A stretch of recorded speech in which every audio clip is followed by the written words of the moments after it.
ఈరోజు లక్ష్మీపల్లి గ్రామంలో BRS party నాయకుడు శ్రీధర్ రెడ్డి గారు దారుణ హత్య గురి కావడం తీవ్ర దిగ్భ్రాంతిని కల్పించింది.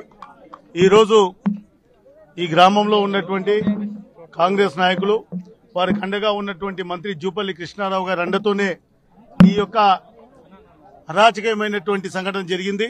శ్రీధర్ రెడ్డిపై అబాండాలు వేయడం, శ్రీధర్ రెడ్డిని అవమానపరిచే విధంగా వారు చనిపోయినాక సోషల్ మీడియాలో క్రియేట్ చేయడం జూపల్లి గారి అనుచరులకు మాత్రమే దక్కిందనే విషయం చెప్తా ఉన్నాం. ఖచ్చితంగా మాకు నమ్మకం ఉంది.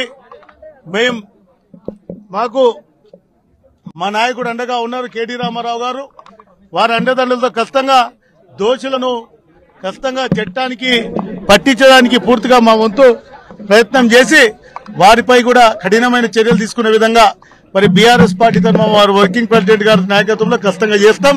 రేపు ఈ రోజు మా నాయకుడికి జరిగిన సంఘటన జరిగిన వెంటనే తాను సుమారు 300-400 కిలోమీటర్ల దూరం నుంచి వెంటనే రావడం, వచ్చి కుటుంబానికి అండగా నిలబడినందుకు కొల్లాపూర్ నియోజకవర్గ బీఆర్ఎస్ పార్టీ తరఫున వారికి కూడా నా ప్రత్యేకమైన ధన్యవాదాలు. అదేవిధంగా ఈ హత్యలో ఇది పూర్తిగా రాజకీయ కుట్రమైన హత్య.